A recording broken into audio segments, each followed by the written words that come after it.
Après que j'ai été licencié, j'ai envoyé un message sur le groupe de discussion familiale, et « Les temps sont vraiment durs en ce moment. Si quelqu'un a un repas en trop ou veut simplement discuter, j'apprécierais vraiment. » Personne n'a répondu. Mon frère a ouvert le message et a ensuite publié sur Instagram, « Certaines personnes ont juste besoin de travailler plus dur. » Un mois plus tard, j'ai décroché un super emploi, j'ai remis ma vie sur les rails. Et c'est à ce moment-là que mon père a appelé, « La voiture de ta sœur est en panne. Elle a besoin de $2500 rapidement. Peux-tu aider ?» Je me suis adossé à ma chaise de bureau, j'ai pris une gorgée de café et j'ai dit. Bonjour à tous, je suis Eric, 34 ans, vivant dans une petite ville de l'Oregon. Je suis resté dans l'ombre ici pendant des années, lisant tous les messages sur les parents qui se croient tout permis, les familles toxiques et les histoires de vengeance folle, sans jamais penser que j'aurais une histoire à moi digne d'être partagée. J'ai toujours pensé que ma famille était juste un peu dysfonctionnelle de manière normale. Quelques chantages affectifs par-ci, un peu de manipulation émotionnelle par-là, rien d'extraordinaire. Mais il y a quelques mois, tout a changé. Ce qui a commencé comme un simple message sur un groupe de discussion s'est transformé en quelque chose qui allait complètement modifier ma façon de voir ma famille et, honnêtement, moi-même aussi. J'ai grandi dans ce que la plupart des gens appelleraient une famille unie. Nous n'étions pas riches, mais nous n'étions pas non plus en difficulté. Mon père a travaillé dans la construction toute sa vie et ma mère était enseignante. Ils nous ont élevés à 3. Mon frère aîné, Marc, 36 ans, ma sœur cadette, Kelly, 28 ans, et moi, l'enfant du milieu. Marc a toujours été l'enfant chéri, celui dont papa se vantait auprès de ses amis, celui qui ne pouvait rien faire de mal. Il était athlétique, confiant et avait ce genre de charme habile qui faisait croire aux gens qu'il était plus intelligent qu'il ne l'était en réalité. Kelly, d'un autre côté, était la petite dernière, choyée, gâtée et perpétuellement sauvée de chaque mauvaise décision qu'elle prenait. Et puis il y avait moi. J'étais le silencieux, le fiable, celui qui arrivait en avance, restait tard et faisait les choses sans histoire. Je ne me suis jamais plaint parce que je pensais que c'était ce que font les bons fils. Les choses allaient bien. Ou peut-être que je me le disais simplement jusqu'à ce que je sois licencié. Ce n'était la faute de personne, vraiment. L'entreprise pour laquelle je travaillais a réduit ses effectifs après une fusion et j'ai été pris au milieu. Un matin, j'avais un salaire stable, un appartement confortable et des projets pour l'avenir. L'après-midi, j'avais une boîte en carton remplie de mes affaires de bureau et un sentiment de vide dans l'estomac. Je n'avais pas l'habitude de demander de l'aide. J'avais toujours été autonome, celui vers qui les autres se tournaient quand les choses allaient mal. Mais après quelques semaines de recherche d'emploi, avec le loyer qui approchait et mes économies qui s'épuisaient, j'ai commencé à paniquer. C'est alors que j'ai fait quelque chose que je n'aurais jamais pensé faire. J'ai contacté ma famille. Je me souviens être assis sur le canapé en train de taper un message dans notre groupe de discussion familiale. Mes doigts ont plané sur le clavier pendant un long moment avant que j'appuie sur envoyer. Et, les temps sont vraiment durs en ce moment. Si quelqu'un a un repas en trop ou veut simplement discuter, j'apprécierais vraiment. Ce n'était pas une exigence. Ce n'était même pas une demande d'argent. Je voulais juste que quelqu'un reconnaisse que je luttais. J'ai regardé la petite coche de message délivré apparaître à côté de mon message et j'ai attendu. Rien. Au début, j'ai pensé qu'ils étaient occupés. Ma mère mettait parfois des heures à répondre et mon père n'était pas un grand adepte des textos, mais ensuite je l'ai vu. L'accusé de lecture sous le nom de Marc. Il l'avait ouvert. Aucune réponse. Quelques minutes plus tard, une notification est apparue sur Instagram. C'était une story de Marc. Je n'aurais pas dû regarder, mais la curiosité l'a emporté. Il était là, debout devant son camion, publiant un de ses selfies de type miroir de salle de sport avec la légende « Certaines personnes ont juste besoin de travailler plus dur ». Cela m'a frappé comme un coup de poing dans le ventre. J'ai regardé mon téléphone pendant un long moment, me demandant si cela m'était adressé. Je voulais me dire que non, que c'était juste une coïncidence. Mais au fond de moi, je savais que c'était sa façon passive-agressive de dire « Ne viens pas me demander de l'aide ». Cette nuit-là, j'ai à peine dormi. Ce n'était pas seulement de l'embarras. C'était la piqûre de réaliser que lorsque j'étais au plus bas, ma famille, les gens pour qui j'avais tant fait, ne pouvaient même pas m'offrir un mot gentil. Une semaine s'est écoulée, puis 2, toujours rien. Personne n'a appelé, personne n'a envoyé de texto, personne n'a demandé si j'allais bien. J'ai commencé à réduire mes courses, à annuler des abonnements, à faire tout ce que je pouvais pour étirer le peu d'argent qu'il me restait. Mais chaque nuit, j'ouvrais ce groupe de discussion et je fixais mon message, assis là comme un fantôme dans la pièce, sans réponse, ignoré. Le silence en disait plus que n'importe quel mot cruel n'aurait jamais pu le faire. Puis un après-midi, alors que j'étais assis sur le parking après un entretien d'embauche qui ne s'était pas bien passé, j'ai reçu un texto de mon père, de toutes les personnes possibles. Pendant une seconde, j'ai senti cette lueur d'espoir. Peut-être qu'il prenait de mes nouvelles. Peut-être qu'il avait remarqué le silence, lui aussi. Mais quand j'ai ouvert le message, il disait juste « Dîner d'anniversaire de Marc dimanche. N'oublie pas d'apporter quelque chose. » C'était tout. Pas de « Comment vas-tu ?» Aucune mention de ma situation. Juste un rappel de venir, d'apporter de la nourriture et de faire comme si tout allait bien. J'ai failli ne pas y aller. Je voulais juste rester à la maison, me glisser dans mon lit et tout oublier. Mais quelque chose en moi ne pouvait pas laisser tomber. Je ne voulais pas leur donner la satisfaction de penser qu'ils m'avaient brisé. Alors ce dimanche-là, je me suis présenté chez mes parents avec un sourire à moitié vide et une tarte achetée en solde au magasin. Tout le monde était là, Marc, Kelly, mes parents, tous en train de discuter, de rire, d'agir comme si de rien n'était. J'ai pris ma place habituelle au bout de la table et j'ai écouté pendant qu'ils parlaient de la promotion de Marc, du nouvel appartement de Kelly et du prochain voyage de pêche de papa. Pas une seule personne ne m'a demandé comment j'allais. À un moment donné, Marc s'est penché en arrière sur sa chaise, m'a regardé et a dit « Alors, tu as déjà trouvé un travail ?» La façon dont il l'a dit, ce demi-sourire suffisant sur son visage, a clairement montré qu'il connaissait déjà la réponse. « Je cherche toujours », ai-je dit en gardant un ton neutre. Il a ricané et a dit « Mec, c'est un monde difficile. Peut-être que tu devrais essayer ce que je fais. Se lever tôt, travailler plus dur. Pas d'excuses. » La pièce est devenue silencieuse un instant et j'ai pu sentir le regard désapprobateur de ma mère, comme si elle voulait que je laisse tomber. Alors, je l'ai fait. Je ne voulais pas lui donner la satisfaction d'une réaction. Mais à l'intérieur, quelque chose en moi s'est endurci. J'ai réalisé que peu importe ce que je faisais, je ne serais jamais rien de plus que le souffre-douleur de la famille. L'enfant du milieu fiable qu'on attendait qu'il se montre, se taise et soit reconnaissant. Puis, juste au moment où les choses commençaient à sembler sans espoir, la vie m'a lancé une balle courbe, dans le bon sens pour une fois. Un ami de l'université m'a contacté au sujet d'un poste qui s'ouvrait dans son entreprise. Ce n'était pas glamour, mais c'était un travail solide avec un bon salaire et des avantages. J'ai réussi l'entretien et pour la première fois depuis des mois, j'ai eu l'impression de pouvoir respirer à nouveau. En quelques semaines, j'étais de retour sur pied. J'ai déménagé dans un nouvel appartement, payé mes factures en retard et même recommencé à économiser. J'avais l'impression de clore enfin ce terrible chapitre de ma vie. Je pensais avoir mis toute cette amertume derrière moi jusqu'à un matin, environ un mois plus tard, mon téléphone a vibré avec un appel de mon père. Je n'avais pas eu de ses nouvelles depuis l'anniversaire de Marc. Sa voix était calme, presque trop calme. « Et, Eric, a-t-il dit. Comment ça va ? » Je lui ai dit que j'allais bien, que j'avais trouvé un nouveau travail et que je m'installais. Il y a eu une pause. Puis il a soupiré. « Écoute, a-t-il dit, la voiture de ta sœur est en panne.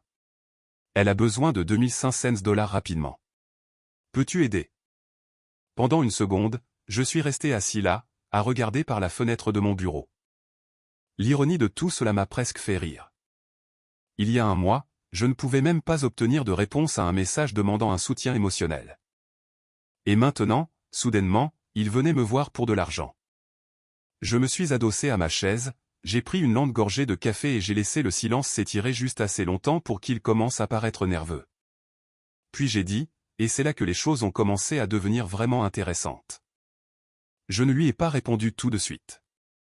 Je suis resté assis là, laissant sa demande flotter dans l'air comme un brouillard épais. Mon père n'était pas habitué au silence. Pas de ma part, en tout cas. J'avais toujours été celui qui disait oui avant même qu'il ait fini de demander.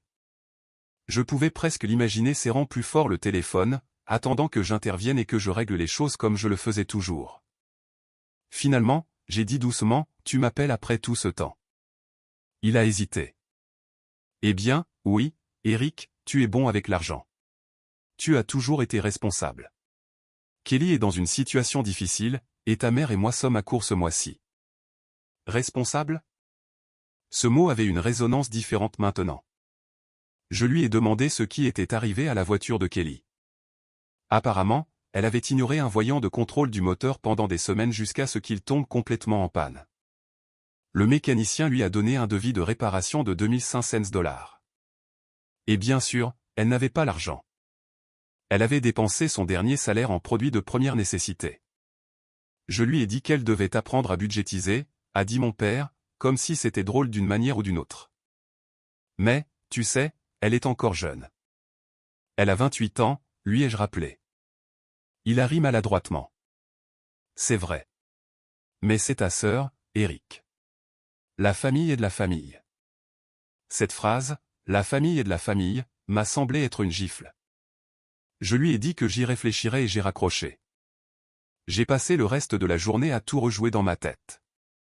Le silence après mon message, la publication Instagram de Marc, le ton suffisant au dîner, toutes les années que j'avais passées à nettoyer leurs dégâts, à les couvrir, à aider quand les choses allaient mal, et à ne recevoir rien d'autre que de l'indifférence en retour.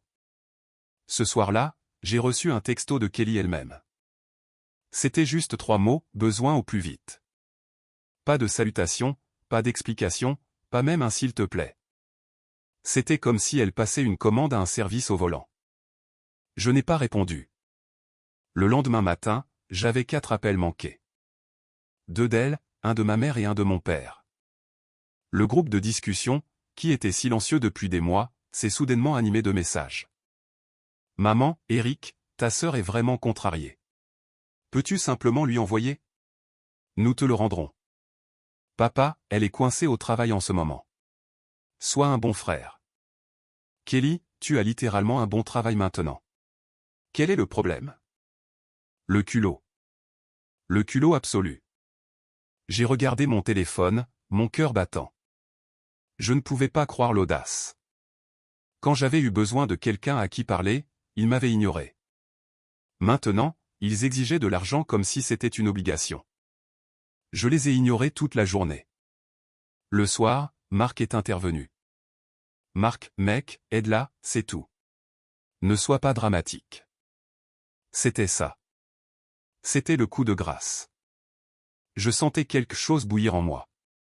Au cours de la semaine suivante, les appels ont continué à affluer. Ma mère a laissé des messages vocaux, sa voix douce et pleine de culpabilité. Eric, mon chéri, je sais que tu es contrarié, mais Kelly a vraiment des ennuis. Tu sais comment elle est quand elle est stressée.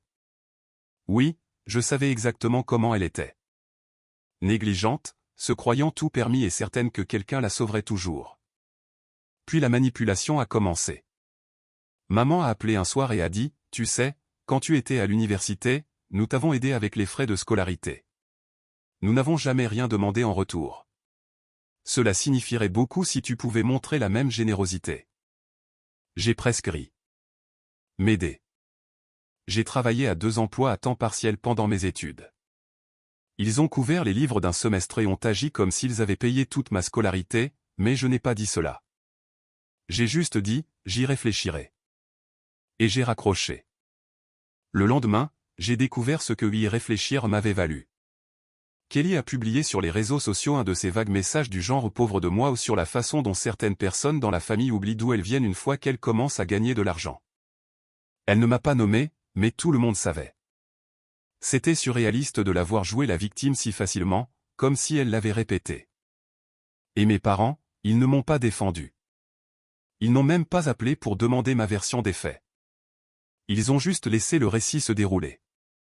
Quelques jours plus tard, je suis allé rendre visite à mes parents, principalement parce que j'avais besoin de voir leur visage pour voir s'ils croyaient réellement aux absurdités que Kelly répandait. Au moment où je suis entré, la tension était palpable. Ma mère était à la table de la cuisine, faisant semblant de lire, et mon père regardait la télévision, mais sans vraiment la regarder. Et, ai-je dit, en essayant de garder ma voix stable. Maman a levé les yeux. Eric, je ne comprends pas pourquoi tu es si têtu. C'est ta sœur. Je l'ai regardé fixement. T'es-tu de ne pas donner des milliers de dollars après que vous m'ayez tous ignoré quand je ne pouvais même pas acheter de quoi manger? Ses lèvres se sont serrées. Ce n'est pas juste. Juste? J'ai presque ri.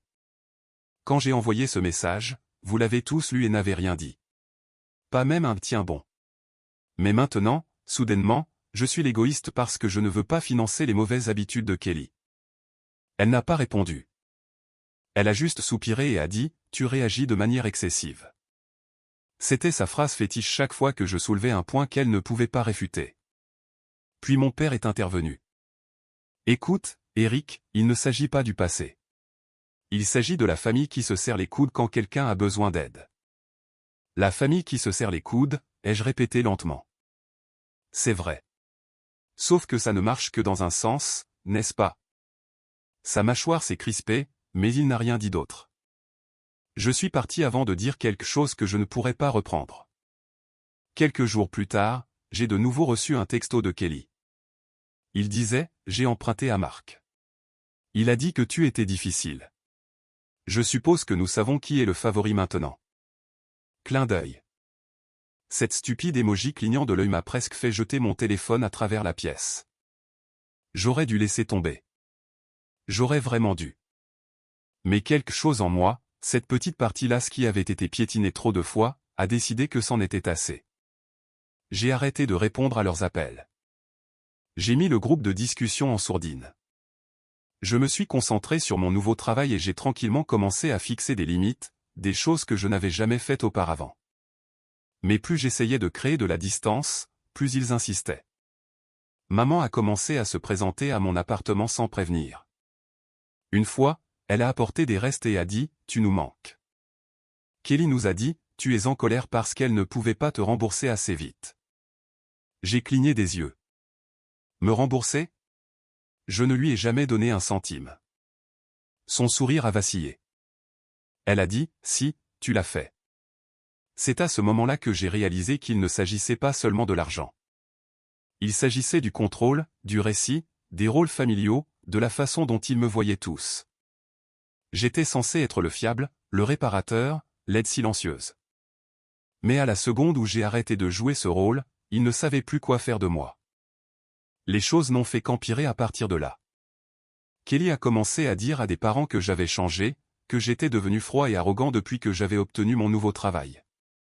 Au début, j'ai essayé de l'ignorer, mais ensuite ma tante a appelé et a dit, « Eric, j'ai entendu dire que tu coupais les ponts avec la famille. Est-ce que tu vas bien ?» J'avais envie de crier. J'avais envie de crier la vérité.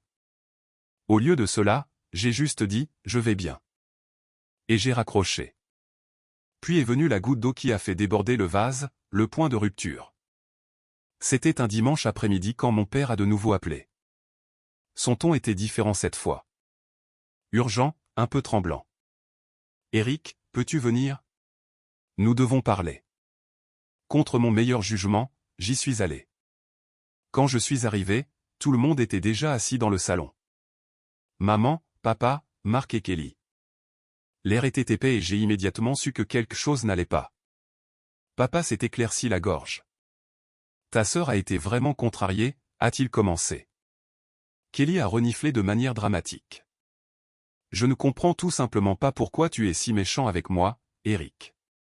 J'essayais juste de demander de l'aide. » J'ai croisé les bras. « Tu veux dire quand toi et tout le monde m'avez ignoré pendant des mois et que vous vous attendiez ensuite à ce que je vous donne des milliers de dollars? » Elle a secoué la tête, les larmes aux yeux. « Ce n'est pas juste. Tu déformes les choses. » Marc s'est penché en avant. « Frère, tu agis bizarrement depuis que tu as ce nouveau travail. C'est comme si tu te croyais meilleur que nous. » Je ne me crois pas meilleur, ai-je dit, la voix tendue. J'ai juste enfin réalisé que je mérite le même respect que j'ai donné pendant des années. Ma mère a soupiré. « Ce n'est pas toi, Eric. Tu as toujours été le gentil. » Non, ai-je dit doucement. J'ai toujours été le silencieux. Il y a une différence. Pendant une seconde, personne n'a parlé. Puis Kelly s'est levée et a dit, « Tu sais quoi? Peut-être que je n'aurais pas dû te demander de l'aide. Tu ne te soucies clairement pas de la famille. et alors qu'elle attrapait son sac à main pour partir en trombe, quelque chose est sorti de la bouche de mon père qui a glacé tout ce qui était en moi. Eh bien, si tu n'avais pas dépensé ta prime pour ce nouvel ordinateur portable, peut-être que tu aurais pu l'aider. Je me suis figé. Comment sais-tu pour ma prime? Le silence qui a suivi m'a tout dit. Je me suis tourné vers Kelly. Elle avait l'air coupable, puis provocante. Tu leur as dit, ai-je demandé. Elle a croisé les bras. Tu as publié à propos de ta promotion. J'ai pensé que tu pouvais te le permettre. Mon esprit tournait. Je n'avais dit à personne les détails de mes finances. Je n'avais même pas mentionné la prime publiquement. La seule personne avec qui j'avais partagé cela en privé, en confiance, était ma mère, il y a des semaines, quand elle m'a demandé comment allaient les choses. C'est là que j'ai compris. Ils avaient parlé de moi dans mon dos. Ils avaient gardé un œil sur moi, déformé mes paroles, transformé mon succès en munitions. J'ai senti quelque chose se briser en moi. Des années de loyauté silencieuse, de fierté ravalée et de seconde chance. Tout cela s'est fissuré à ce moment-là. Je me suis levé, j'ai pris une lente inspiration et j'ai dit, vous savez quoi? Je pense que je comprends enfin. Cette famille ne se soucie de moi que lorsque j'ai quelque chose à donner. Mon père a froncé les sourcils. Ce n'est pas vrai. Mais je l'ai interrompu. Non, c'est exactement vrai. Quand j'avais besoin de vous, j'étais invisible. Mais au moment où j'avais quelque chose que vous vouliez, soudainement, je comptais à nouveau. J'ai attrapé mon manteau. Ma mère a essayé de m'arrêter, en disant, Eric, s'il te plaît, ne pars pas comme ça. Mais je sortais déjà par la porte. Mon cœur battait la chamade. Mais sous la colère, il y avait autre chose. De la clarté. Ce que je ne savais pas alors, c'est que ce n'était que le début. Parce que le lendemain matin, j'ai reçu un message qui a tout changé et a mis en branle un plan que je n'aurais jamais pensé avoir le courage de mettre à exécution. Quand j'ai quitté la maison de mes parents ce soir-là, je ne suis pas rentré directement chez moi. Je me suis arrêté sur un parking désert, j'ai coupé le moteur et je suis resté assis là, dans le silence. La pluie avait recommencé, douce, régulière, presque purifiante. Mais à l'intérieur, je me sentais vide. Je n'arrêtais pas de rejouer leurs visages, leurs mots, ce regard d'incrédulité quand je me suis enfin défendu. Pendant des années, j'avais été celui qui maintenait la paix, celui qui s'excusait en premier, celui qui arrangeait les choses. Mais cette fois, je ne pouvais plus le faire. Quelque chose s'était brisé, et il n'y avait aucun moyen de le recoller. J'ai dû rester assis là pendant 1 heure avant de rentrer chez moi. Quand je suis entré, le silence m'a frappé comme une vague. Mon appartement avait toujours été un lieu sûr. Mais ce soir-là, il me semblait différent. Pas solitaire exactement, mais vide d'une manière que je ne pouvais pas expliquer. J'ai fait du café juste pour avoir quelque chose à faire avec mes mains. Mais il a refroidi sur le comptoir. Mon téléphone n'arrêtait pas de vibrer, un texto de maman, un appel manqué de papa et un dernier message de Kelly qui disait simplement « Tu es pathétique ». Je n'ai pas répondu. Je l'ai supprimé, j'ai éteint mon téléphone, et pour la première fois depuis longtemps, je me suis laissé pleurer. Pas seulement à cause de ce qu'ils avaient dit ou fait, mais parce que j'avais enfin compris la vérité. J'avais couru après leur approbation toute ma vie. Chaque faveur rendue tard dans la nuit, chaque sacrifice, chaque excuse silencieuse, tout cela était une tentative de gagner un amour qui n'avait jamais été inconditionnel au départ. Les semaines suivantes ont été difficiles. Le silence de ma famille n'a pas duré longtemps. La rumeur s'est répandue parmi les parents que j'avais abandonné tout le monde. Ma tante a appelé pour dire « Ta mère a le cœur brisé ». Elle dit « Tu as changé ». Je ne savais même pas comment répondre. Changer? Peut-être que oui. Peut-être que je voyais enfin les choses clairement. Le travail est devenu mon refuge. Je m'y suis jeté à corps perdu, restant tard, me portant volontaire pour des projets supplémentaires, essayant d'étouffer le bruit dans ma tête. Mon manager, un homme tranquille nommé Ben, l'a remarqué. « Tu vas bien, Eric ?» a-t-il demandé un soir alors que tout le monde était parti. « Je vais bien », ai-je dit automatiquement. Il m'a jeté ce regard entendu. « Non, mais tu iras bien. » C'était une chose si simple à dire, mais ça m'a marqué. Je n'avais pas réalisé à quel point j'avais besoin que quelqu'un croie que les choses pouvaient réellement s'améliorer. Au fil des mois, j'ai commencé à m'installer dans un nouveau rythme. J'ai économisé de l'argent, j'ai amélioré mon appartement et j'ai rejoint un groupe de courses locales pour me forcer à sortir de ma zone de confort. Les premières courses ont été brutales. J'étais hors de forme et à bout de souffle. Mais les gens là-bas ne se souciaient pas de mon travail, de ma famille ou de mon passé. Ils voyaient juste un gars qui faisait de son mieux pour suivre. Il y avait quelque chose de libérateur là-dedans. Un soir après la course, une femme nommée Dana m'a tendu une bouteille d'eau et a dit « Tu as toujours l'air de fuir quelque chose. » J'ai ri. Peut-être que oui. Elle a souri. Ce n'est pas grave. La plupart d'entre nous le font. L'astuce est d'apprendre à courir vers quelque chose à la place. Cette phrase m'est restée. J'ai commencé à me concentrer sur ce que je voulais construire, pas sur ce que j'avais perdu. J'ai suivi quelques cours en ligne pour affûter mes compétences, j'ai commencé à budgétiser correctement et j'ai même commencé à esquisser une idée d'entreprise que j'avais mise de côté il y a des années. Ce n'était pas grand-chose, juste un concept pour un petit projet parallèle, mais cela m'a redonné un sens à ma vie. Pendant ce temps, ma famille a gardé ses distances, jusqu'à ce qu'elle ne le fasse plus. Ça a commencé petit.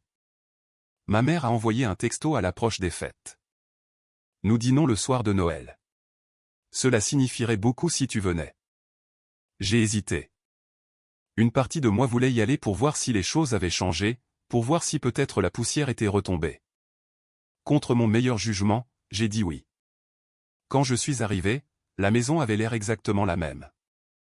Même décoration, même odeur de cannelle et de pain, même léger bourdonnement de la télévision en arrière-plan, mais l'énergie était différente. Prudente, tendue. Ma mère m'a serré dans ses bras comme si j'étais un invité qu'elle n'avait pas vu depuis des années. Et mon père m'a fait un signe de tête raide. Kelly était là aussi, faisant défiler son téléphone, faisant semblant de ne pas me voir. Le dîner était gênant mais civilisé. Mes parents ont fait la conversation sur le travail et la météo. Kelly a à peine parlé jusqu'à la moitié du repas, quand elle a finalement levé les yeux et a dit « Alors, comment va le nouveau travail ? » « Toujours à faire ce que tu fais. » J'ai forcé un sourire. « Toujours aussi bien. » « Merci. » Elle a haussé les épaules. « Tant mieux pour toi. » Il y avait quelque chose dans son ton, un mélange de jalousie et de mépris qui m'a retourné l'estomac. J'ai alors réalisé que peu importe à quel point j'étais poli, peu importe à quel point j'essayais d'avancer, elle me verrait toujours comme un concurrent. Après le dîner, ma mère m'a coincé dans la cuisine pendant que je rinçais la vaisselle. « Tu sais, » a-t-elle dit doucement. « Cela signifierait beaucoup pour ta sœur si vous pouviez simplement parler. » Elle a été sous beaucoup de stress. J'ai regardé l'évier. Maman, chaque fois que j'essaie de lui parler, elle déforme les choses. Elle a menti à mon sujet. Tu te souviens? Maman a soupiré. Elle n'a pas menti. Elle a juste exagéré. J'ai fermé l'eau et je l'ai regardée. Tu te rends compte que c'est la même chose, n'est-ce pas? Elle n'a pas répondu. Au lieu de cela, elle a tendu la main et m'a serré le bras. Tu es son frère. Tu es censé veiller sur elle. C'est à ce moment-là que j'ai su que rien n'avait vraiment changé. Il me voyait toujours comme le gardien, le réparateur, celui qui absorberait tranquillement les erreurs de tout le monde. J'ai dit bonsoir et je suis parti avant le dessert. Le lendemain matin, je me suis réveillé avec une rafale de messages dans le chat familial. Apparemment, Kelly avait publié un long discours sur Facebook sur les parents toxiques qui gardent rancune et se croient meilleurs que tout le monde. Elle n'a pas mentionné de nom, mais encore une fois, tout le monde savait. Et pourtant, quelque chose d'étrange s'est produit ce jour-là. Au lieu de me sentir blessé ou en colère, je me suis senti détaché, comme si ces mots ne pouvaient plus m'atteindre. Pour la première fois, je n'ai pas ressenti le besoin de me défendre. J'avais ma propre vie maintenant, ma propre paix. C'est alors que les choses ont commencé à changer. Mon projet parallèle, celui que j'avais tranquillement construit, a commencé à décoller. C'était une petite consultation en ligne aidant les petites entreprises à rationaliser leurs opérations. Rien d'extraordinaire, mais ça a pris de l'ampleur rapidement. En 6 mois, je gagnais assez pour envisager de quitter mon emploi à plein temps. Mon patron, Ben, était ravi pour moi. « Je t'avais dit que tu t'en sortirais », a-t-il dit avec un grand sourire. J'ai aménagé un petit bureau à domicile, j'ai commencé à embaucher des freelances et, lentement, l'entreprise a grandi. Le travail était épanouissant, non pas parce qu'il me rapportait de l'argent, mais parce qu'il était à moi. Chaque nuit tardive, chaque percée, chaque client que j'aidais me semblait être un pas de plus loin de la personne que j'étais. Celui qui vivait pour l'approbation de tout le monde. Au moment où le printemps est arrivé, j'étais dans un endroit complètement différent. J'avais commencé une thérapie, quelque chose que j'avais évité pendant des années, et cela m'a aidé à déballer beaucoup de ce qui s'était passé. La culpabilité, l'épuisement, le besoin d'être toujours le bon. Mon thérapeute a dit quelque chose qui m'est resté. On vous a appris à croire que l'amour avait des conditions. Vous êtes enfin en train de désapprendre cela. Et elle avait raison. Pendant des mois, je n'ai pas eu de nouvelles de ma famille. Pas d'appels, pas de textos, pas de visites surprises. C'était paisible, bien qu'un peu triste. L'idée de la famille me manquait, la version en laquelle je croyais autrefois, mais pas la réalité. J'ai appris à combler cet espace avec des personnes qui se souciaient vraiment de moi. Mon groupe de course, de nouveaux amis, des collègues qui voyaient ma valeur sans rien attendre en retour. Puis, un jeudi matin au hasard, le silence s'est de nouveau rompu. Je révisais des rapports de clients quand mon téléphone a vibré. C'était un message de mon père. « Pouvons-nous parler ? C'est important. » Mon estomac s'est noué. Je ne savais pas à quoi m'attendre. Une partie de moi pensait que quelqu'un pourrait être malade ou peut-être qu'il voulait enfin s'excuser. Contre mon meilleur jugement, j'ai répondu, bien sûr, que se passe-t-il ? Il a appelé immédiatement.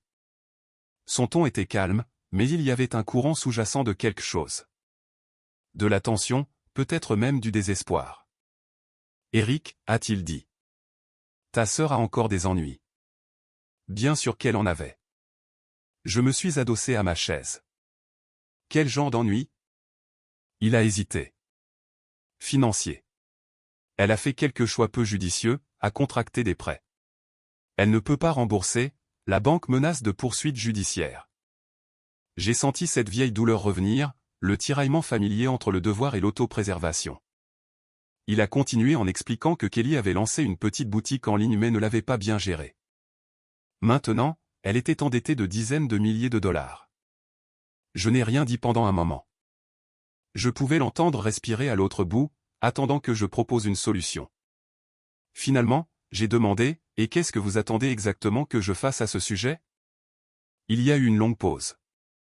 Puis il a dit, « Elle a besoin de quelqu'un pour co-signer un prêt de consolidation, juste pour l'aider à se remettre sur pied. » J'ai ri doucement, non pas par humour, mais par incrédulité.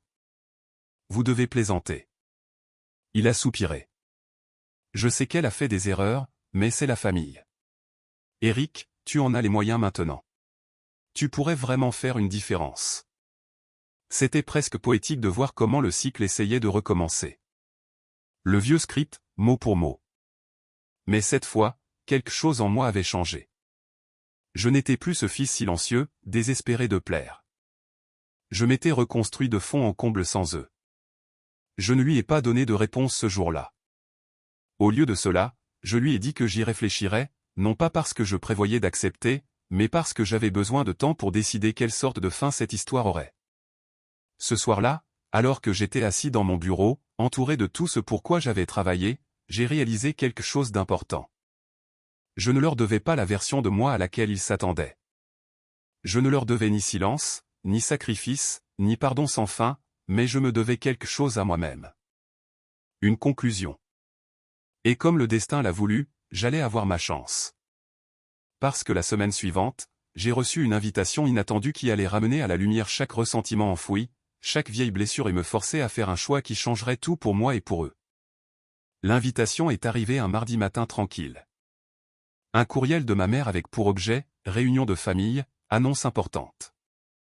J'ai failli le supprimer, pensant que c'était une autre tentative chargée de culpabilité pour me ramener, mais quelque chose à ce sujet me semblait étrange. Question familiale. Ce n'était pas sa formulation. Mon instinct me disait qu'il y avait plus que cela, et j'étais curieux, peut-être trop curieux. J'ai appelé Ben, mon ancien manager et ami, autour d'un café. On dirait qu'il te prépare quelque chose, a-t-il dit. Je sais, ai-je répondu. Mais peut-être que cette fois, c'est moi qui prépare quelque chose. Au cours des jours suivants, j'ai commencé à planifier. Je ne cherchais pas une vengeance mesquine. Je voulais de la clarté, de l'équilibre et qu'il voie. J'ai rassemblé des preuves, des captures d'écran, des courriels, des virements bancaires. Chaque fois que je les avais aidés financièrement ou que j'avais couvert leurs erreurs. Loyer, réparation de voitures, factures, frais de scolarité, d'innombrables urgences, que j'avais gérées discrètement. Je ne prévoyais pas de demander le remboursement. Il s'agissait de démontrer à quel point il s'était appuyé sur moi sans reconnaissance. J'ai également enquêté sur les problèmes commerciaux de Kelly. Sa boutique en ligne était en faillite, plainte de fournisseurs, remboursement de clients manquants, contrats non respectés. La vérité était claire. Son chaos financier n'était pas seulement de la malchance. C'était de la mauvaise gestion. Pour la première fois, je voyais tout à nu. Ce vendredi-là, j'ai retrouvé Dana après notre course. « Tu as de nouveau ce regard, a-t-elle dit, celui qui décide de rentrer à la maison. »« Oui, ai-je admis, ils m'ont invité à dîner. Je pense qu'ils veulent quelque chose. »« Et tu y vas ?» J'ai hoché la tête.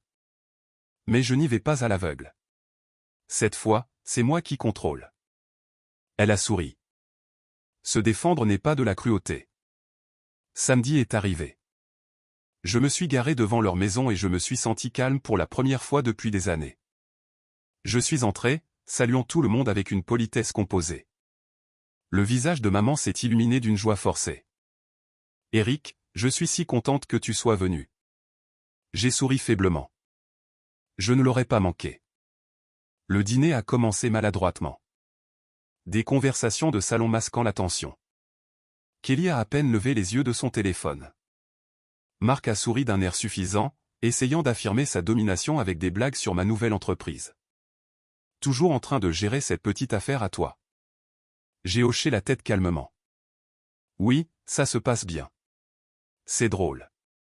Rien à voir avec la gestion d'une entreprise familiale. La pique subtile a été notée. Le sourire suffisant de Marc a légèrement vacillé. Le front de Kelly s'est plissé. J'avais déjà leur attention. Après le dîner, papa s'est éclairci la gorge. Nous voulions discuter de quelque chose d'important. Kelly a eu quelques problèmes avec son entreprise et Kelly a interrompu de manière dramatique. Ce n'est pas ma faute. Les fournisseurs se sont retirés. L'économie est mauvaise. J'ai juste besoin d'aide. Maman a hoché la tête avec sympathie. Nous pensions que peut-être, en tant que famille, nous pourrions l'aider. Et par aider, vous entendez ? Ai-je demandé. Papa a hésité. Elle a besoin d'un co-signataire pour un prêt. Juste temporairement. Tu la sauverais d'un sérieux problème. Je me suis penché en arrière sur ma chaise, souriant faiblement. Je vois. Marc a haussé les épaules. J'aiderais bien, mais avec mon hypothèque. Mauvais timing. Tu es dans une meilleure position, mec. Bien sûr. Commodément indisponible. Maman a tendu la main vers la mienne. Eric, tu as toujours été le fiable. C'est à ce moment-là que j'ai sorti le dossier. Une petite pile soignée de captures d'écran imprimées, de courriels et de documents financiers. Je pense qu'il est juste que tout le monde voit la situation dans son ensemble. La pièce est devenue silencieuse. Le visage de maman s'est vidé de sa couleur. Papa avait l'air mal à l'aise. Les yeux de Kelly se sont écarquillés. C'est tout ça ? Balbutia-t-elle. Tout ça, ai-je dit. Chaque fois que j'ai aidé, chaque fois que j'ai couvert des faux pas, chaque prêt, facture ou faveur. Et voici les erreurs, les exagérations et les échecs du reste d'entre vous qui m'ont affecté, y compris la boutique de Kelly, qui a fait faillite en raison d'une mauvaise gestion. Et les histoires de réussite de Marc, qui sont gonflées. Leurs visages ont changé. Choc, incrédulité, panique. Tu gardes sérieusement les comptes, a dit Kelly. Pathétique. Non, ai-je dit doucement. Ceci est la réalité. La réalité que vous avez ignorée en supposant que j'interviendrai toujours. Et maintenant, l'occasion de me manipuler est passée. Le téléphone de papa a vibré. Il y a jeté un coup d'œil, puis a murmuré. Eh bien, je vais être damné. Maman s'est penchée. Qu'est-ce que c'est? Sur l'écran, l'article du journal local était en ligne. Du fond du gouffre au PDG. Un homme de la région transforme un revers en succès. Ma photo me montrait confiant, professionnel, indépendant. Kelly s'est figée. Attends, quoi? J'ai haussé les épaules avec désinvolture. Le timing est tout. Je n'avais pas besoin d'approbation. Je n'avais pas besoin d'être secouru. C'est moi qui prospère par moi-même. Marc a marmonné. Tu as planifié ça. Non, ai-je dit. J'ai documenté la vérité. J'ai construit ma vie. Et maintenant, vous assistez au résultat. La pièce est tombée dans le silence. Maman a ouvert la bouche, puis l'a refermée. Le visage de papa était pâle. La mâchoire de Kelly s'est crispée. La suffisance de Marc a vacillé. Je me suis levé calmement et délibérément. Je suis venu pour écouter, mais je pense que j'en ai assez entendu. Leur silence stupéfait était parfait. Pour la première fois, je ne me sentais pas diminué sous leur regard. Je ne suppliais pas, ne m'excusais pas, ne me pliais pas. J'étais libre. Et ce qu'ils ne savaient pas, ce qu'aucun d'entre eux n'aurait pu deviner, c'est que ce n'était que le début. J'avais tous les leviers, toute la vérité et le pouvoir de définir le résultat final. Cette fois, c'était à mes conditions. La semaine suivante, je n'ai contacté personne. Je n'ai pas répondu aux appels, aux textos ou à la douzaine de suivis de ma mère insistant pour que nous parlions. Je les ai laissés mijoter dans leur propre incertitude. Et le sentiment était électrique. Ce n'était pas malveillant, du moins, pas dans le sens où il s'agissait de cruauté. Il s'agissait de contrôle, de renverser le scénario après des années à être le paillasson de la famille. Pour la première fois, je ne réagissais pas à eux, ils réagissaient à moi. J'ai passé cette semaine à mettre la touche finale à une petite surprise qui ferait du dîner de famille un événement qu'ils n'oublieraient jamais. J'avais toute la documentation alignée, les registres de l'entreprise en faillite de Kelly, les captures d'écran de ses plaintes exagérées, les petites vantardises et mensonges de Marc, et un registre complet de chaque faveur financière, dont aux réparations que j'avais discrètement gérées pour eux. Je savais que leurs égos étaient fragiles, mais je savais aussi que voir leur propre mauvaise gestion juxtaposée à ma croissance et à mon indépendance les frapperait plus fort que tout ce que je pourrais dire. Le samedi soir est arrivé et la tension était palpable avant même que j'ouvre la porte.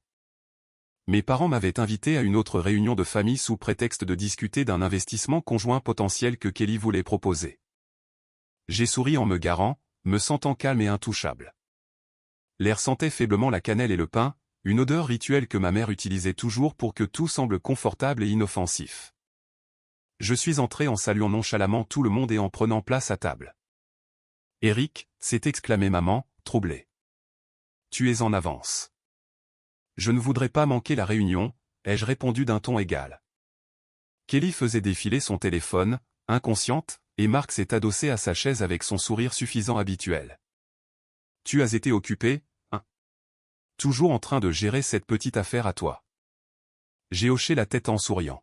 « Oui, ça se passe bien. » C'est drôle, cependant, ce n'est rien de tel que de gérer une entreprise familiale. Je pouvais voir l'irritation scintiller dans les yeux de Marc, et le front de Kelly s'est plissé. J'avais déjà attiré leur attention. Le dîner a commencé comme n'importe quel autre, poli et prudent, avec mes parents essayant d'apaiser la tension. Puis, lorsque les assiettes ont été débarrassées, j'ai finalement sorti le dossier. C'est quelque chose sur quoi j'ai travaillé, ai-je dit en le posant doucement sur la table. Je pensais qu'il serait juste que tout le monde voie un historique complet de la façon dont j'ai soutenu cette famille au fil des ans, financièrement, émotionnellement et autrement. Le visage de maman est devenu pâle immédiatement. « Eric, je ne pense pas. »« Maman, s'il te plaît, » ai-je interrompu calmement. « Je veux que tout le monde voie cela clairement. » J'ai ouvert le dossier et j'ai commencé à montrer chaque page. Des captures d'écran de virements bancaires à Kelly pour le loyer. À Marc pour des réparations de voitures. D'innombrables fois où j'avais payé pour des urgences familiales qu'il n'avait même pas reconnues et des courriels documentant des années de demandes d'aide ignorées ou même d'un mot gentil quand j'en avais le plus besoin. La pièce est devenue silencieuse. La bouche de Kelly s'est ouverte, s'est fermée, puis s'est rouverte. Les yeux de Marc se sont tournés nerveusement vers mon père, qui essayait de ne pas paraître aussi choqué qu'il l'était. C'est tout ça? Balbutia Kelly. J'ai hoché la tête. Tout ça. Et j'ai gardé des traces de chaque faux pas et exagération fait par le reste d'entre vous qui m'ont impacté. Par exemple, l'entreprise de Kelly, celle qui continue d'échouer parce qu'elle ne sait pas gérer les finances, est bien documentée dans ses plaintes de fournisseurs. J'ai étalé des captures d'écran imprimées des forums et des plaintes de clients. Et Marc, tes petits comptes de génie, gonflés, toutes des erreurs et des exagérations vérifiables. Tu es peut-être l'enfant chéri aux yeux de papa, mais la vérité est très différente. L'air était électrique, presque épais d'incrédulité et de colère. Maman a couvert sa bouche avec sa main. Le visage de papa était blanc. Les yeux de Kelly étaient grands ouverts comme si elle me voyait pour la première fois. Je vois, marmonna Marc, essayant de garder le contrôle. Et quel est exactement ton point, Eric? J'ai souri. Mais ce n'était pas méchant. C'était vif, précis et plein d'intention. Le point est simple. Je ne suis plus le serviteur silencieux de la famille. Je ne suis plus celui qu'on attend pour sortir tout le monde du pétrin ou accepter silencieusement le manque de respect. J'ai construit une vie de manière indépendante. Je suis devenu prospère sans votre ingérence, votre manipulation ou votre favoritisme. J'ai sorti mon téléphone et j'ai tapé quelques boutons. Un instant plus tard, la page d'accueil de mon ordinateur portable affichait l'article du journal local. Du fond du gouffre au PDG, un homme de la région transforme un revers en succès. La photo me montrait confiant, souriant, professionnel et complètement autonome. Maman a halté. Eric, je ne. Tu ne savais pas? Exactement, ai-je dit. Je n'ai pas besoin d'approbation, et je n'ai pas besoin d'être secouru. Cet article le prouve. J'ai gagné mon indépendance. J'ai travaillé pour chaque étape, contrairement à ce que vous aimez supposer à mon sujet. La voix de Kelly s'est élevée. Tu te vantes. J'ai secoué la tête. Non, je montre simplement des faits. De la même manière que vous exagérez, manipulez et comptez sur les autres. J'ai tout documenté pour montrer à quoi ressemble un véritable effort et le timing. Eh bien, disons simplement que certaines choses se mettent parfaitement en place quand on arrête de courir après l'approbation et qu'on commence à vivre pour soi-même. Le visage de Marc était devenu rouge et il s'est agité mal à l'aise sur son siège. Eric, c'est excessif. Non, ai-je dit doucement, en me penchant en avant, calme mais inflexible. Ceci est la réalité. La réalité que vous avez essayé d'ignorer tout en continuant vos vies confortables à mes dépens. Et la réalité à laquelle vous êtes maintenant forcé de faire face. Je contrôle ma propre vie. Je n'ai pas besoin de vous. Je n'ai pas besoin de la crise de Kelly. Je n'ai pas besoin du jugement de Marc. Et je n'ai pas besoin de l'approbation sélective de maman et papa. La main de maman tremblait légèrement alors qu'elle tendait la main. Eric, nous juste. Nous n'avions pas réalisé. J'ai secoué la tête doucement. Non, vous avez réalisé exactement ce qui se passait. Vous avez choisi de l'ignorer. Et maintenant, l'occasion de me manipuler est passée. Kelly tremblait de fureur. Tu penses que c'est fini? Tu penses que montrer ton argent et ton succès change quelque chose? J'ai souri faiblement. Non. Ce qui change tout, c'est que je ne fais plus partie du cycle. Je n'ai plus à m'engager dans votre drame. Je suis libre. Vous voulez du drame? Allez-y. Mais ça ne me touchera pas. Papa a ouvert la bouche, puis l'a refermée. Je pouvais voir la confusion, l'incrédulité. L'autorité qu'il avait exercée sur moi pendant des décennies s'évaporait. L'enfant chéri, la fille choyée et les parents soi-disant aimants. Tous leurs récits avaient été mis à nu, et le silence qui a suivi était le son le plus fort que j'ai jamais entendu de ma vie. Au cours des jours suivants, j'ai gardé mes distances. J'ai continué à gérer mon entreprise, à développer mon cabinet de conseil et à consolider ma vie. La famille n'a pas beaucoup cherché à me contacter. La culpabilité, le choc et l'humiliation suffisaient à les maintenir silencieux. Puis, petit à petit, j'ai commencé à voir les retombées. La promotion de Marc n'était pas aussi sûre qu'il s'en était vanté. Des collègues qui connaissaient la vérité sur sa paresse ont commencé à le défier, et sa crédibilité a pris un coup notable. La boutique de Kelly a encore plus vacillé une fois que les clients et les fournisseurs ont appris sa mauvaise gestion. Et sans mes sauvetages, elle a fait face à de réelles conséquences pour la première fois. Mes parents ont dû affronter le fait que leur enfant du milieu, celui qu'ils avaient pris pour acquis pendant des décennies, prospérait de manière indépendante, prouvant tout ce qu'ils n'avaient pas réussi à enseigner. Des amis et des collègues ont commencé à me complimenter sur mon sang-froid, mon intelligence et le calme stratégique avec lequel j'ai géré le drame familial. Pour la première fois, je me suis senti non seulement respecté, mais vu. Pas comme un enfant du milieu, pas comme une aide, pas comme un plan de secours, mais comme Eric, prospère, autonome et confiant. Un mois plus tard, j'ai reçu une invitation formelle du même journal local pour faire une interview de fond. Cette fois, sur la construction de la résilience après un traumatisme familial. J'ai souri en tapant mon acceptation. Je ne cherchais plus la vengeance. La vengeance avait déjà eu lieu. Il ne s'agissait pas d'humiliation ou de punition. Il s'agissait de me réapproprier. Le dernier texto que j'ai jamais reçu de Kelly était court et venimeux. Profite de ta vie. Ne t'attends pas à ce que j'en fasse partie. Je n'ai pas répondu. Je n'en avais pas besoin. Elle et tous les autres avaient déjà perdu leur emprise sur moi. J'avais gagné d'une manière qu'ils ne pourraient jamais me reprendre. Je me suis adossé à ma chaise de bureau, sirotant mon café, regardant le soleil du matin frapper mon nouvel appartement. La ville était vivante à l'extérieur, pleine de possibilités. Et pour la première fois de ma vie, je me sentais complètement intouchable. Parce qu'en me défendant enfin, en documentant la vérité, en saisissant mon propre pouvoir, je n'avais pas seulement gagné sur ma famille, j'avais gagné sur moi. Et c'est une victoire que personne ne pourrait jamais m'enlever. J'ai souri parce que pour la première fois, j'ai réalisé quelque chose qui resterait avec moi pour toujours. Parfois, la meilleure vengeance n'est pas la colère, c'est le succès. Calme, indéniable et complet. Et cette fois, je l'avais.